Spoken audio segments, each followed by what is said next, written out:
Topics ఏమేమి ఉంటాయి, అసలు కానిస్టేబుల్ కి సంబంధించి, ఎస్ఐకి సంబంధించి ఆ రీజనింగ్ లో ఎలాంటి క్వశ్చన్స్ అడిగే అవకాశం ఉంది అన్న దానిపై కంప్లీట్ గా ఈ వీడియోలో మీకు డిస్కషన్ చేద్దాం. ఒకసారి చూడండి. సో జనరల్ గా ఒకసారి అబ్జర్వ్ చేస్తే ఇవన్నీ రీజనింగ్ కి సంబంధించిన టాపిక్స్.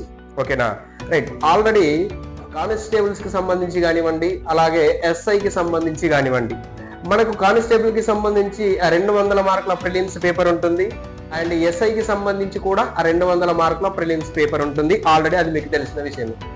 మెయిన్స్ కి వచ్చేసరికి కానిస్టేబుల్ 200 మార్కుల పేపర్ ఉంటుంది, అలాగే ఎస్ఐలకు వచ్చేసరికి ఇంగ్లీష్ అనేది 100 మార్క్స్ ఉంటుంది, తెలుగు అనేది 100 మార్క్స్ ఉంటుంది, అలాగే arithmetic and reasoning and pure maths అనేది ఇది 200 ఉంటుంది. అలాగే జనరల్ స్టడీస్ కి సంబంధించి కూడా 200 మార్క్స్ అనేది ఉండడం జరుగుతుంది.